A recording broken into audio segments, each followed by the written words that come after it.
permanecerem na fé.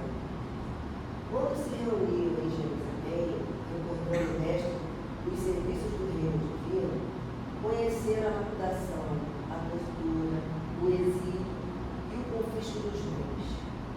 Quando instruíram os trabalhos apostólicos de Roma, ensinando a verdade e o amor fraterno, foram confiados aos leões do circo, aos espetáculos sangrentos e aos postos de martírio. Desde então, experimentam dolorosas surpresas em todas as partes do mundo. A idade medieval, envolvida em sombras, tentou desconhecer a missão do Cristo e acendeu-lhes fogueiras, conduzindo-os, além disso, a tormentos inesperados e desconhecidos, através dos tribunais políticos e religiosos da Inquisição. E ainda hoje, enquanto oram confiantes, exemplificando o amor do Evangelho, o amor evangélico, reparam o progresso dos ímpios e sofrem a dominação dos caidosos de todos os matizes. Enquanto triunfam os maus e os indiferentes, nas facilidades terrestres são eles relegados a dificuldades e tropeços, à frente das situações mais simples. Apesar da evolução inegável do direito no mundo, ainda são chamados a contas pelo bem que fazem e vigiados, com beleza, devido à verdade consoladora que ensinam. Mas todos os discípulos fiéis sabem, com Paulo de Tarso, que em tudo serão atribulados e perplexos. Todavia, jamais se entregarão à angústia e ao desânimo. Sabem que o Mestre Divino foi o grande atribulado e aprenderam com ele que da perplexidade, da aflição, do martírio e da morte, transfere-se a alma para a ressurreição eterna. Amado Mestre Jesus, estamos aqui reunidos para essa palestra, que possamos abrir nossas mentes, tanto encarnados como desencarnados, para que a gente possa levar para casa um pouquinho desse aprendizado, que sempre tem uma palavra do nosso Mestre Jesus. Assim seja.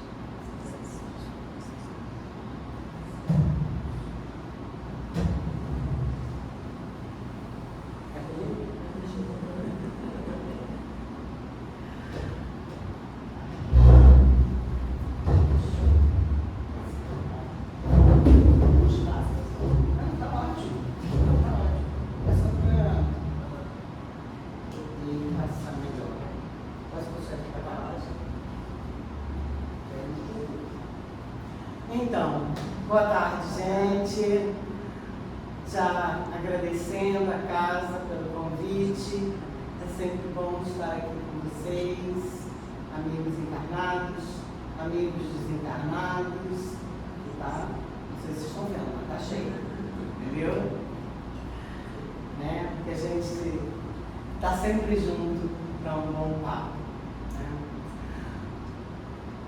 Que a gente possa estar aqui com a nossa mente aberta, para que os espíritos mentores da casa possam nos ajudar a compreender cada vez mais os ensinamentos trazidos pelo Mestre Jesus, para que nós possamos melhor fazer a nossa caminhada. Nosso tema de hoje, sono e sonhos, né? E a gente começa dizendo que isso, enquanto o corpo repousa, a alma desperta. Mas o que a ciência e a espiritualidade nos dizem sobre isso, né? É isso, o espírito não tem férias, não dorme, né? Está sempre trabalhando, sempre movimentando. Mas com o nosso corpo físico, que é matéria, a história é um pouco diferente, né? Então a gente vai ver rapidamente, com um ponto de vista científico, que o que nos importa importa mais é o ponto de vista espírita, né? Sim, queria trazer para vocês a bibliografia, obviamente, Livro dos Espíritos, Kardec, No Invisível, de Leon Denis, Missionários da Luz, de Chico, né, com André Luiz, Estudando a Mediunidade, de Martins Peralvo, e um livro que é mais científico, né, do Walker, onde ele fala sobre essa questão do porquê nós dormimos. Né? E aí, dentro dessa visão científica, a gente vai olhar para essa questão de, afinal de contas, o que é o sono? Né? E a ciência divide isso em fases do sono, que ela chama de não REM e de REM. Né? O REM, como vocês podem ver ali, é movimentos rápidos dos olhos. Na fase REM, a gente tem uma movimentação rápida dos olhos, e na fase não REM, não teria isso. Ela divide a fase não REM em 3 etapas. Né? E aí, eu trouxe rapidamente esse gráfico para a gente só entender um pouco do que é isso quando a gente deita e apaga, literalmente. Né? Então, seriam as 3 fases, não REM, e uma fase REM. Nas primeiras fases, a gente tem, a primeira seria uma transação entre a vigília e o sono, que é o início do descanso. Né? Numa segunda fase, a gente tem um sono leve, moderado, que é preparando, a gente começa a se preparar para o sono profundo, a gente ainda está meio consciente do que está passando em volta. Na terceira fase da não REM, aí a gente já tem um sono mais profundo, com ondas mentais lentas, né? E aí já começa uma recuperação física, né? Uma questão de regeneração. A quarta fase, que seria a REM, é a do sono profundo com sonhos, né? Que é uma atividade cerebral intensa. E aí, a principal função disso seria a questão da memória, das emoções e da criatividade. Estamos falando sob o ponto de vista científico. Né? Passando rapidamente aqui também para ver esse ciclo do sonho, onde ele lá no primeiro estágio, vamos seguindo a setinha, né? Ele fala de um sono leve, onde acontecem contrações musculares. Depois, no segundo estágio, a respiração e as batidas do coração vão diminuindo, né? E tem uma leve redução da temperatura do corpo. No terceiro estágio, começa o sono profundo, o cérebro começa a gerar ondas delta, né? No quarto estágio, o sono já está bastante profundo, a respiração rítmica muscular é limitada e o cérebro produz ondas delta. E um quinto estágio, onde o movimento dos olhos é rápido, né? As ondas cerebrais se aceleram e o sonho acontece. Os músculos relaxam e a taxa de batimento cardíaco aumenta nesse momento do sonho. Óbvio, né? A respiração é rápida, mas não profunda. Né? Então, são observações da ciência, né? E aí a gente começa a ver que tudo é um processo. Né? Desde o momento em que a gente deita, a gente começa nesse processo mental. Mais uma questão aqui segundo a ciência, quando ela cita, né, órgãos importantíssimos do nosso cérebro, como a amígdala, o hipocampo, né? E aí vai trazendo a atividade enquanto a gente dorme, né? Ele mostra aqui os circuitos que são ativados durante o sono, de memórias recentes, de memórias antigas, inatas, desejo, imagens, e aí a gente vai, não importa muito a gente entrar na fisiologia dessa questão, mas é mais para trazer essas questões, porque quando a gente for ver a interpretação espírita, a gente vai ver que isso faz muito sentido. Bom, ainda sobre a visão científica, o sono tem uma importância biológica, né, claro, de restauração do corpo, de consolidação da memória e de um equilíbrio emocional. Todos nós vemos isso, né? Quando a gente não dorme direito, a gente fica bastante irritado, não sei vocês, eu particularmente, tenho que ter, e são 8 horas. Tem que ser 8 horas, agora de 6 horas não é bom para mim não, entendeu? Aí o dia já acontece atravessado, né?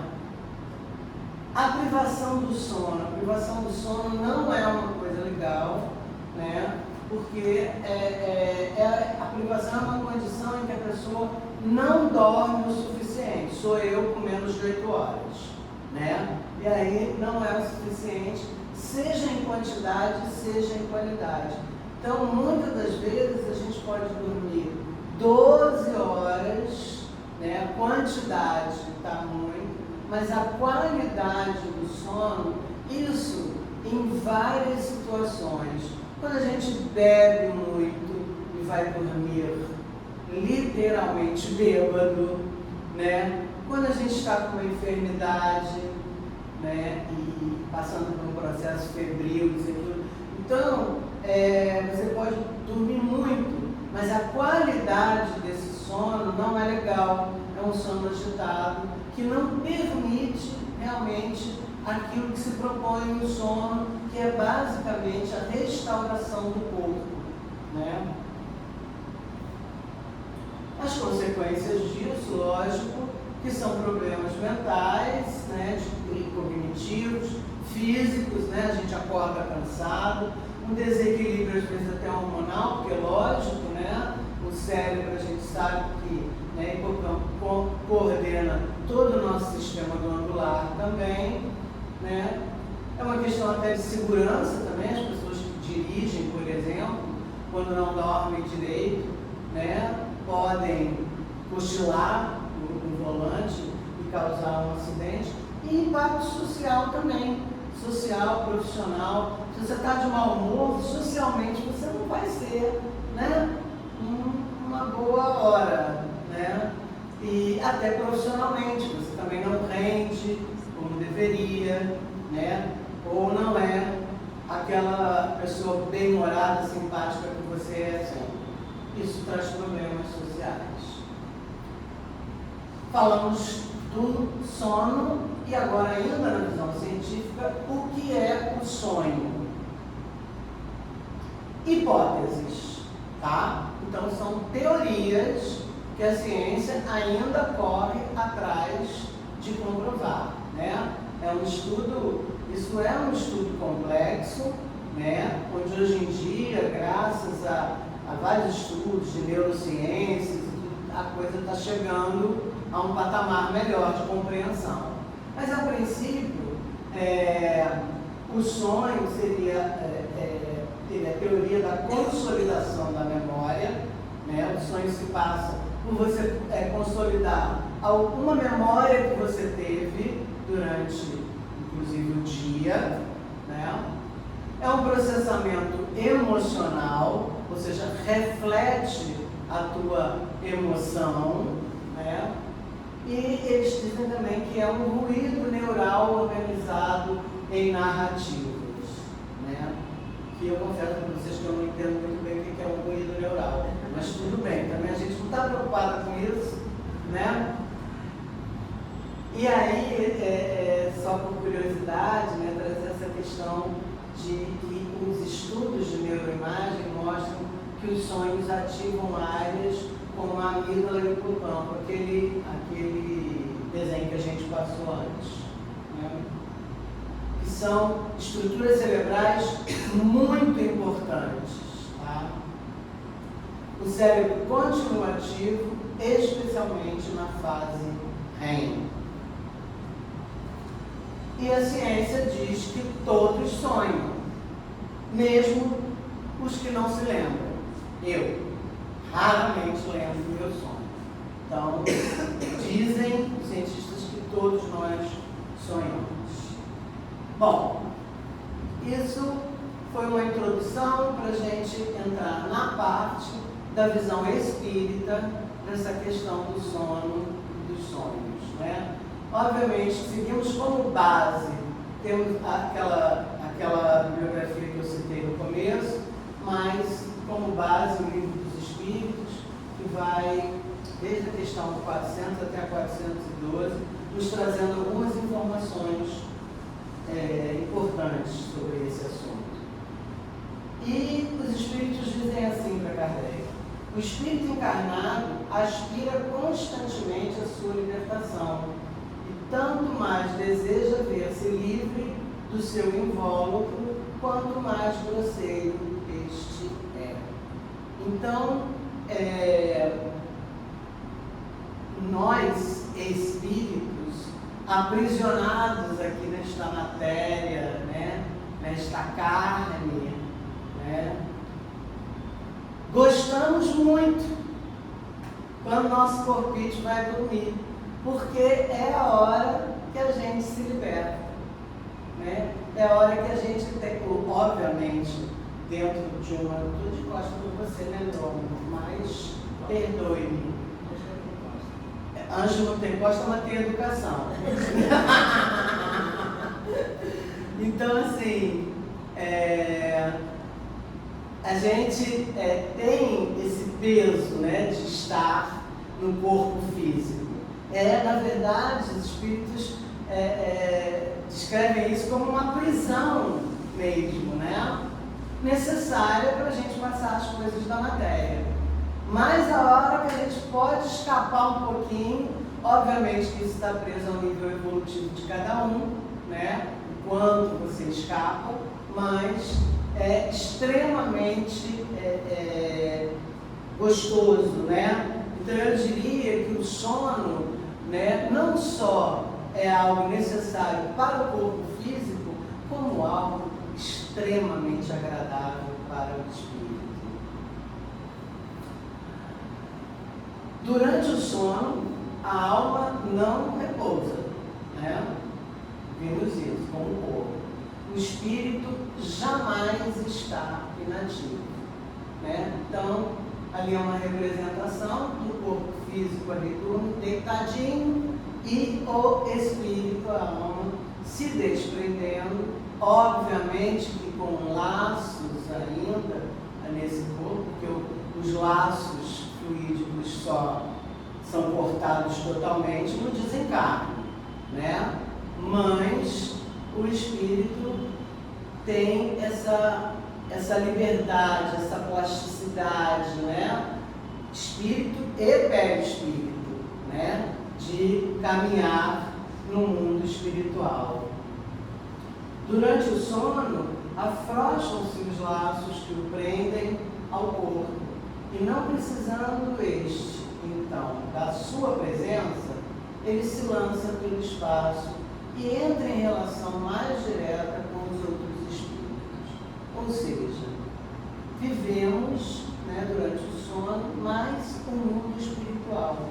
Conseguimos estar num contato mais direto com as coisas do mundo espiritual do que quando estamos em vigília.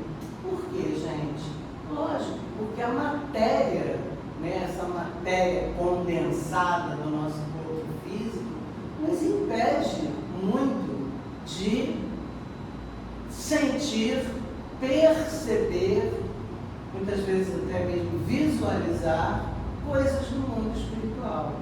Libertos dessa matéria, a gente consegue ter essa facilidade maior. Podemos avaliar a liberdade do espírito durante o sono pelos sonhos. A gente vai ver isso. Quando o corpo repousa, o espírito tem mais condições de exercer seus dons do que no estado de vigília.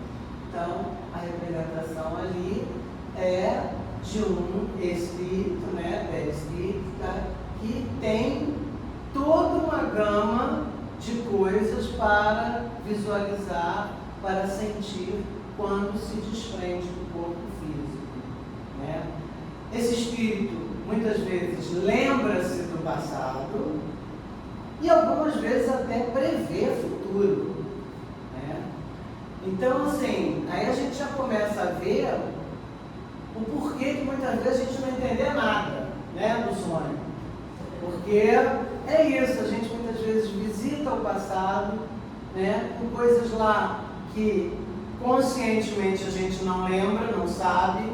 Então, quando acorda, que coisa estranha que eu sonhei, eu era rainha da Inglaterra, não sei o que, vai que você era mesmo, né?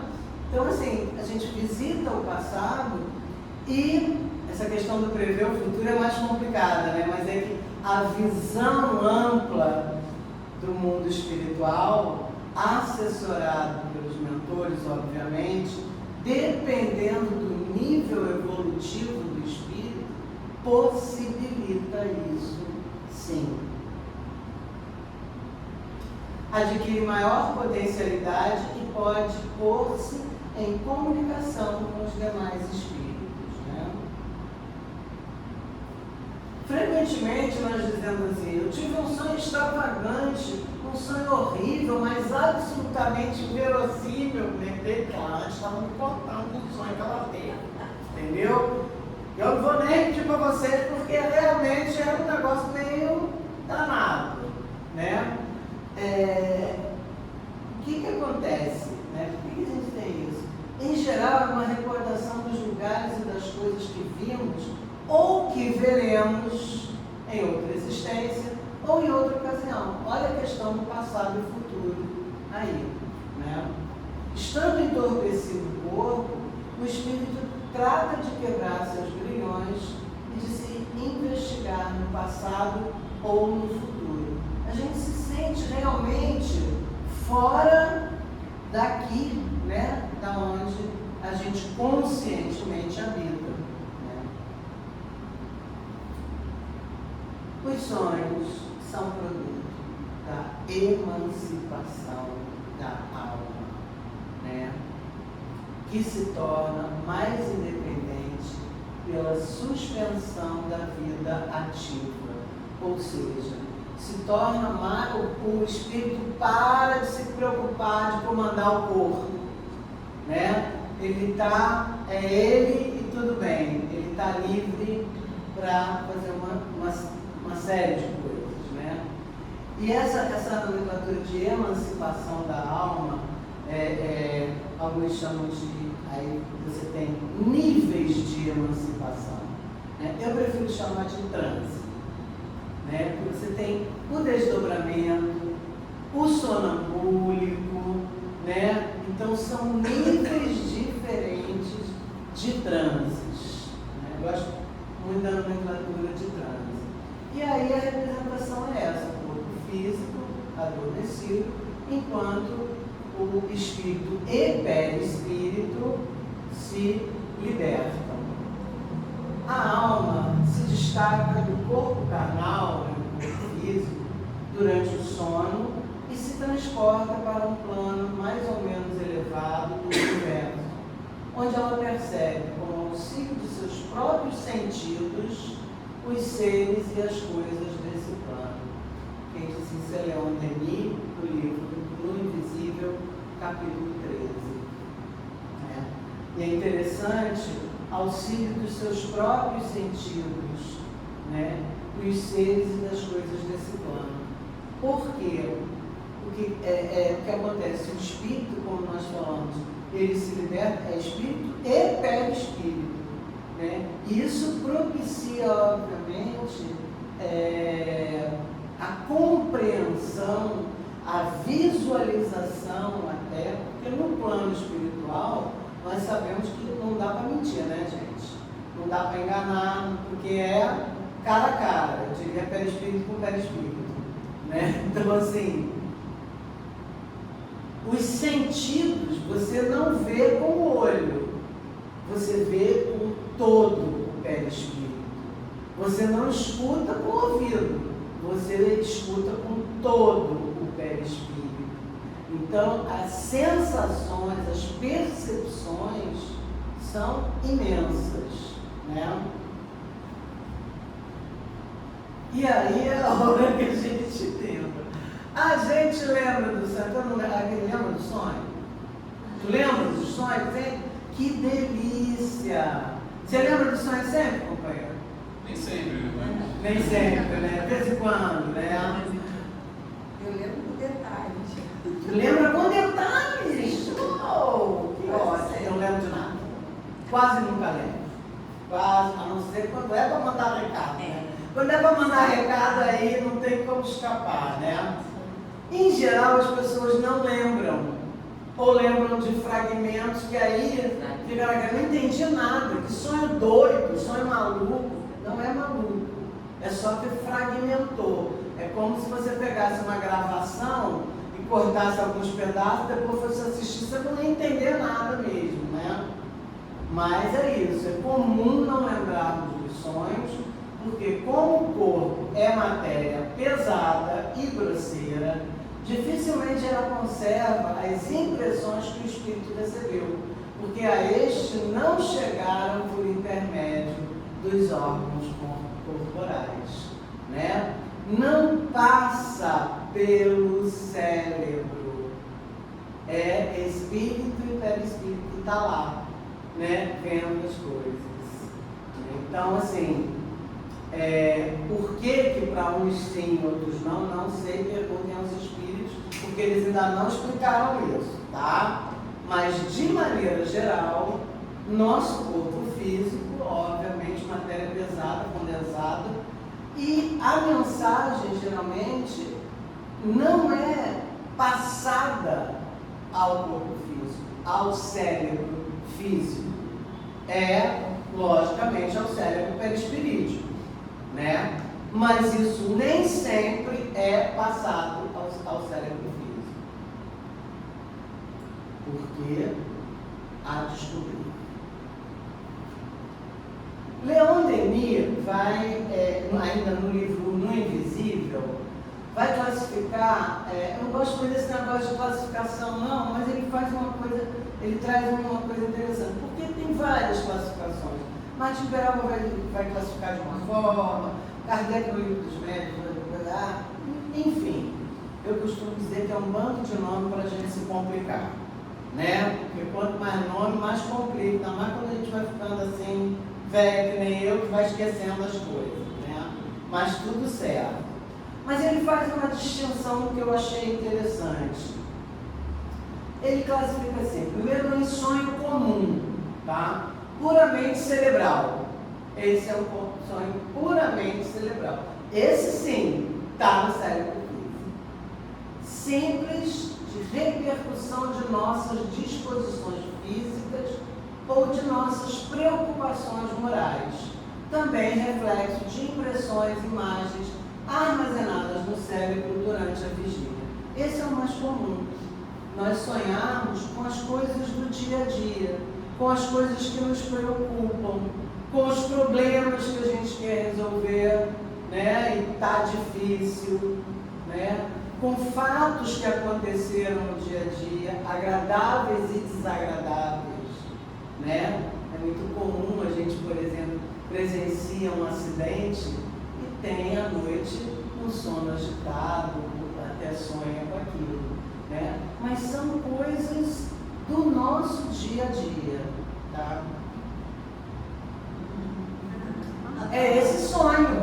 Eu, por exemplo, fico pensando sempre no sonho da padaria. É um sonho que eu vou sonhar com esse sonho, né? Por quê? É o que eu passo na padaria, vejo e fico ali. Compro, não compro, compro, não compro.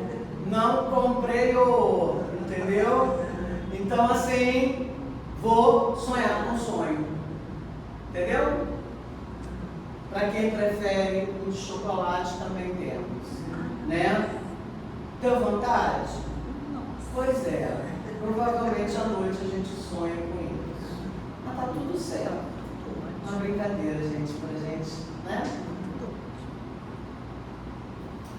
O segundo tipo que Denis traz é esse, que é, em geral, é sofrimento de algumas enfermidades, facilitando o desligamento do espírito, mas aumentam ainda a incoerência e a intensidade dos sonhos, né? Porque o que ele fala: o espírito retido no seu impulso, conduzido a cada instante para o corpo, não pode se elevar, gerando imagens que se chocam e se confundem. Então, a pessoa, é muito comum, principalmente quando você está com febre, né? Você quer descansar, você relaxa. Mas existe uma preocupação do espírito com o corpo físico. E aí ele não se afasta. Da hora se afasta um pouco, mas volta porque está preocupado. Então essa situação, né, é uma situação de transe, né, de desdobramento, mas assim, muito incompleta. E isso gera sonhos muitas vezes confusos, até o que a gente chama até de um pouco de alucinação, né? Nossa, que coisa, ainda mais sob o efeito de remédio. Aí, quando junta o remédio psíquico para o psíquico, aí complica bastante essa situação. E uma terceira, o terceiro tipo que Leon Denis traz, é esse que é bem interessante.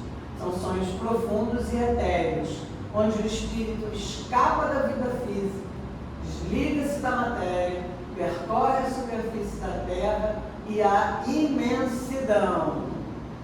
Aí é transe profundo, né? Aquela fase REM que a ciência fala, sono profundo e ele bem desligado.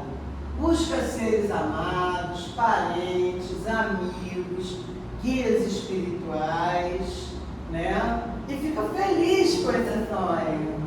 Essa criatura, assim, está feliz? Pois é, porque ele está quase que num estado de êxtase. E o êxtase, gente, o êxtase é o êxtase, né? O êxtase é um estado que o espírito alcança do mundo espiritual, que eu não sei, eu não posso falar porque eu nunca estive lá, mas dizem que é top, entendeu? É o top do mundo espiritual. Em geral, nós não temos nível para isso, porque a gente sabe, né, que nosso perispírito nos limita a viagens internacionais. Só dá para a gente ficar aqui no Brasil mesmo, né? É daqui para São Paulo, né? Minas, Catarina, viagem internacional, o perispírito da gente ainda nem pegou. Mas muitas vezes nós somos levados pelos espíritos superiores. Eles como que nos envolvem, né? Porque o nosso perispírito não pode habitar no mundo superior. É fisicamente impossível. A nossa constituição perispirítica é uma, a tabela periódica daqui é uma, a tabela periódica de lá é outra, né? Então não rola. Mas quando necessário, porque o universo não desperdiça energia, muito menos o espírito superior não está aqui para brincar, né? É envolto, né, numa esfera do fluido cósmico que permite que você acesse esse mundo. Aí é a felicidade plena. Só para não dizer que é só humano, fala se esse ser ali não está sonhando feliz da vida. Está lá no mundo espiritual, junto, entendeu? Então, você esboça, sim, a felicidade. Promove um intercâmbio de pensamento e de visões que raramente afetam o cérebro físico, em função de sua impotência vibratória. E é aí que realmente a gente precisa entender. Não é uma questão física, é uma questão vibracional, né? A nossa frequência e a frequência desse mundo espiritual não bate. Então, assim, o que se consegue perceber de lá não é transmitido ao nosso mundo físico. Então, muitas vezes você tem sensações. Percepções já é difícil, porque perceber é entender a sensação, não é isso? A gente entra aqui, por exemplo, e tem a sensação de uma boa energia, né? De uma paz. Por quê? Às vezes eu não consigo perceber o porquê. Quando eu consigo perceber que isso é Francisco que está aqui emanando sua luz, aí eu entendo o porquê dessa paz. Então, perceber é entender a sensação, né? Deixam marcas na consciência sobre formas de intuições e pressentimentos. E é exatamente por isso que você sente, mas muitas vezes não percebe. Sei que nossa, tem um negócio estranho hoje, não sei o que foi, não sei dizer o que é, mas você está sentindo um recado de lá. Mas você não está percebendo ainda não é possível de perceber. Por isso é intuição, é pressentimento. Almas bem depuradas, aí a gente está falando de um outro nível, né? Que obviamente não é o meu. Então, espíritos mais iluminados, guiados por espíritos angélicos, atingem até esferas divinas. Plana sobre os tempos e vê passado e futuro. Porque sim, né, gente? No mundo espiritual não tem. O tempo é invenção nossa. Lá, a visão de passado e de futuro é plena. Obviamente, respeitando-se, né, o livre-arbítrio que pode alterar, né, o que chamamos de futuro, dentro do livre-arbítrio de cada um. Mas Deus conhece a gente 99,999%. Ele sabe o que a gente vai fazer aqui. Não tem jeito, né? Porque ainda é o nosso Deus. A gente pode mudar? Pode mudar. Mas está difícil? Ainda está difícil. Né? Então, esse conhecimento de futuro não traduz, como é que se diz, determinismo, e sim a probabilidade de 99,999% que aquilo aconteça, devido ao quê? Devido ao seu nível evolutivo, devido ao seu grau de amor ainda, ou não. Que no fundo é isso que nos permeia, não é? É isso que nos faz encarnar. Porque estamos aqui para aprender a amar. O dia que a gente aprender isso, está tudo certo, resolvido, beleza. Trazendo no envoltório humano um reflexo das sensações recolhidas, podem constituir o que chamamos de sonho profético. Né? Quer dizer, esse nível de estágio traz essa questão do sonho profético. Aí eu lembro o sonho do faraó, que é interpretado por José. Conhecem o sonho do faraó, né?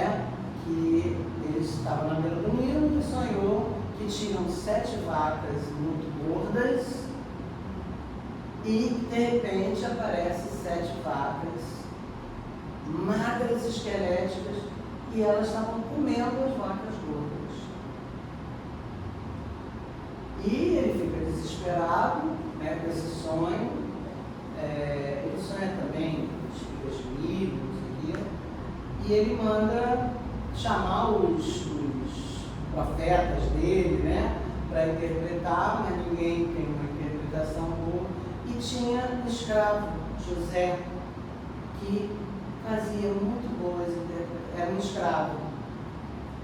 Então, por fim, estou resumindo, né, que a história é longa, por fim, José interpreta que seriam 7 anos de grande produtividade para o Egito, né, de vacas gordas, como se diz, né, produção de alimentos, enfim, tudo dando muito certo. E depois desses 7 anos, né, a economia caía, a agricultura não ia dar certo. Então, que nesses 7 anos de vacas gordas, o faraó deveria guardar, ou ser previdente, né? Guardar alimentos, né? Tudo. E assim acontece. Exatamente assim acontece. José é promovido lá, ministro, não sei de quê, porque conseguiu interpretar esse sonho que a gente chama de um sonho profético. Realmente, provavelmente, o faraó foi guiado por espíritos angélicos a níveis maiores teve esse sonho. E aí, se a gente reparar, gente, isso não acontece para dizer se a Maria Eugênia vai ganhar na loteria, ou vai casar, ou vai ter um carro. Não, né? É como os espíritos superiores, eles não estão falando de uma pessoinha, eles estão falando coisas para a humanidade, né? E nesse caso, eles falaram coisas que se tornam um sonho para o faraó, para um povo todo ali, né? Então, é bem interessante.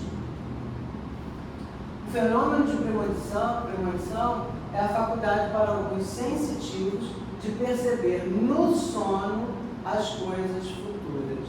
Sensitivos, porque eu não estou falando de médiums, né? Médiums todos somos, né? Sensitivos no sentido de conseguir perceber certas coisas. Obviamente que isso vai estar ligado ao núcleo evolutivo, obviamente que isso vai estar ligado ao grau de desprendimento, né, desse transe, né? Não é uma questão, são várias. Né? Mas a espiritualidade está sempre ajudando nisso quando a causa é importante. Por fim, os sonhos etéreos, né? Pode-se acrescentar o fenômeno do êxtase ou arrebatamento, onde o corpo se torna insensível, a alma totalmente liberta de sua prisão, não é mais desse mundo, mas já participa da vida celeste. Isso, obviamente, exige um grau, mais uma vez, de depuração, exige um motivo, né? Como é que eu diria? Útil, né? Não para saber se a Maria Eugênia vai comprar o carro ou não, mas, né? E existe o auxílio dos espíritos superiores para elevar esse espírito, como nós aqui, que ainda não somos, né, deste mundo bem mais assim. Isso é limitado por um tempo, obviamente. Em geral, o espírito sofre um envolvimento característico do lugar para onde ele vai, né? Tudo providenciado pela espiritualidade superior.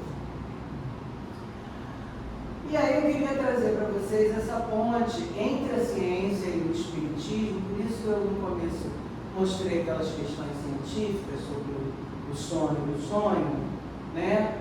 Para a gente ver como é que a gente está caminhando, né?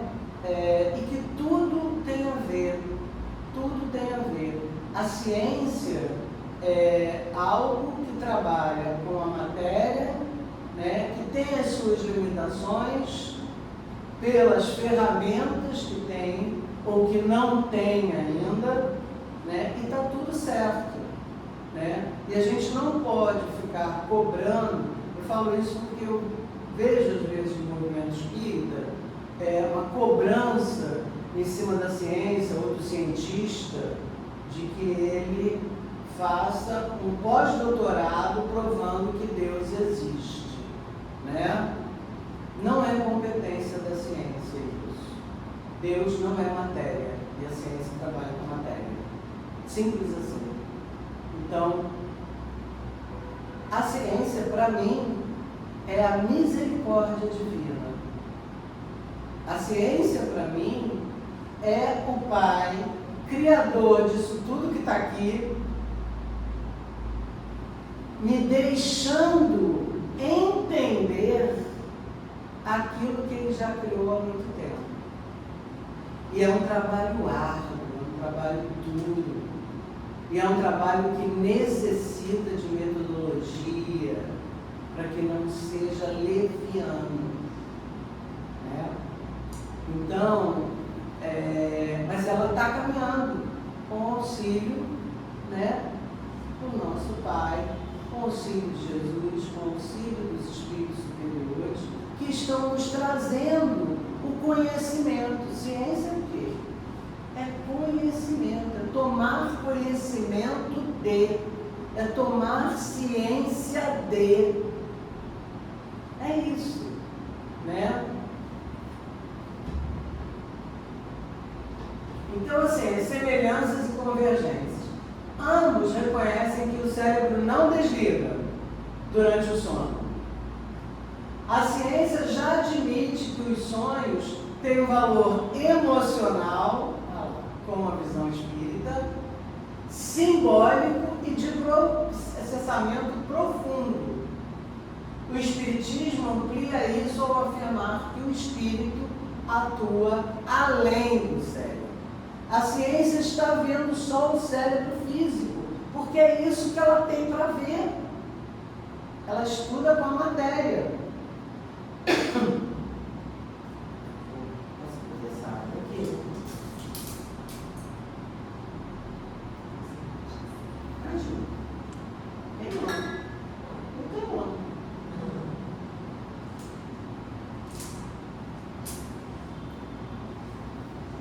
Então, ela não pode ir além do cérebro físico, né? O espiritismo vem trazendo isso. Algumas diferenças é que a ciência ainda não reconhece oficialmente a existência do espírito. Claro, óbvio. Espírito é matéria? Não. Ciência trabalha com matéria. Então ela pode falar do espírito? Não. Simples assim. Ela estaria sendo leviana se falasse.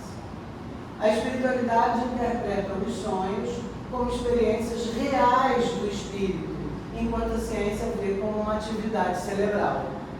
Né? Acho que a diferença principal é isso. Mas para isso, a ciência precisa chegar a descobrir, que vai chegar um dia, o que é o espírito. Né? Vai chegar. A ajuda de Deus vai ter instrumentos para isso. E aí a gente tem essa reflexão, né? Será que a ciência ainda não alcançou o que o espírito já conhece? Ou será que ambos estão descrevendo a mesma realidade por lentes diferentes? Eu praticamente acho isso. É uma mesma realidade por lentes diferentes. Né? O sono não é apenas um descanso físico, é uma oportunidade de aprendizado espiritual. De tudo que eu falei até agora, se vocês gravarem só essa frase, já estou satisfeita.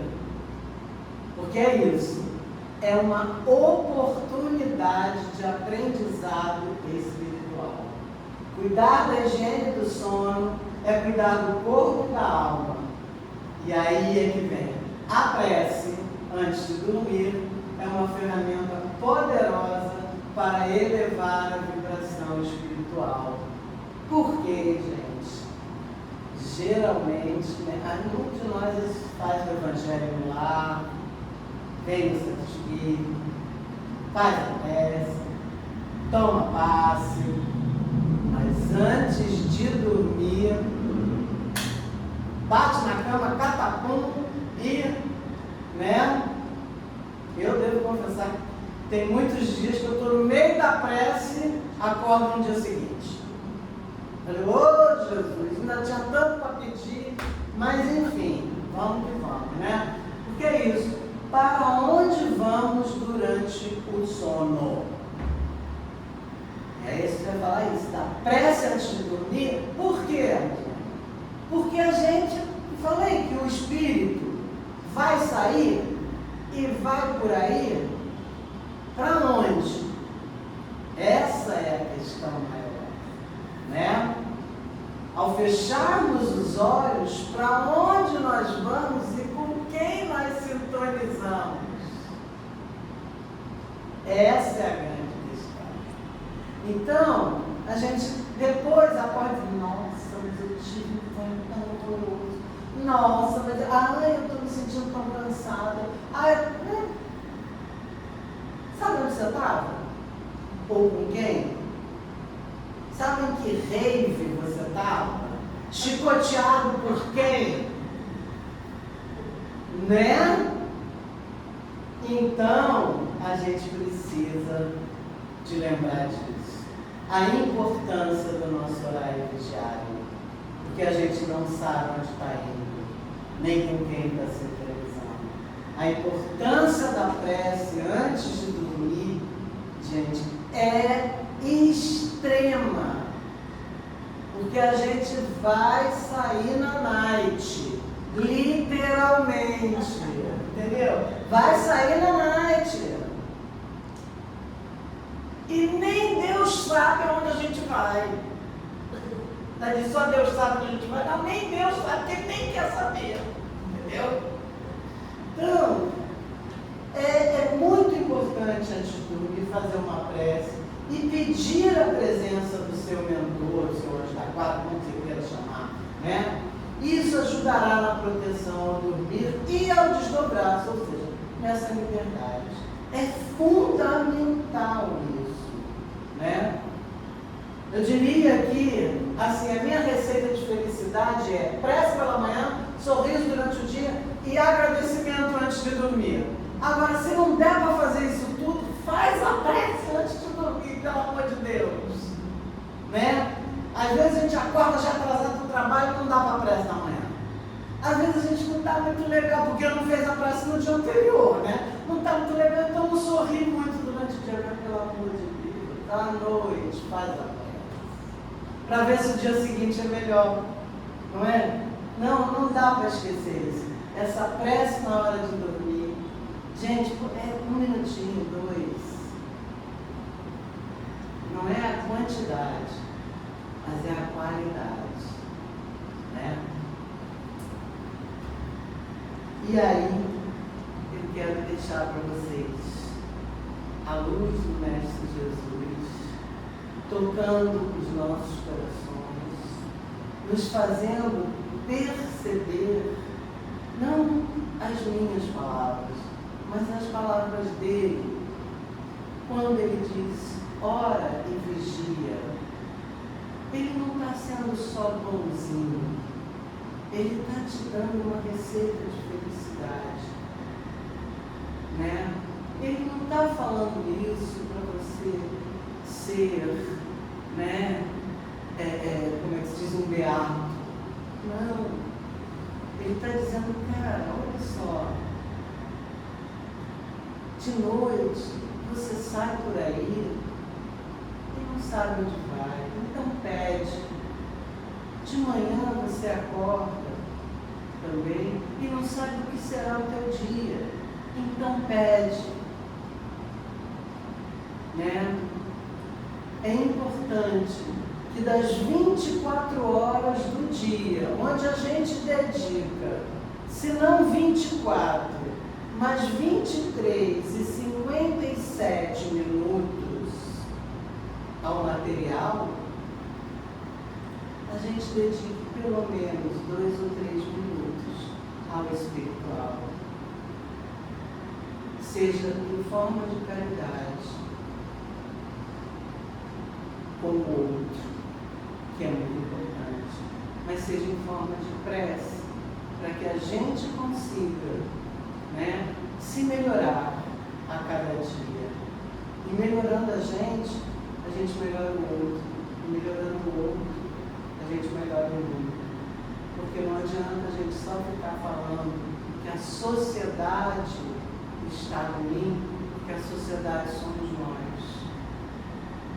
E enquanto a gente não se melhora para dar o exemplo ao outro, a gente não consegue criar esse planeta que tem que passar para a regeneração, saindo desse planeta doído, que é o de provas e expiações. Deixa a luz do Mestre conosco para nos guiar. Muito obrigada pela atenção de vocês.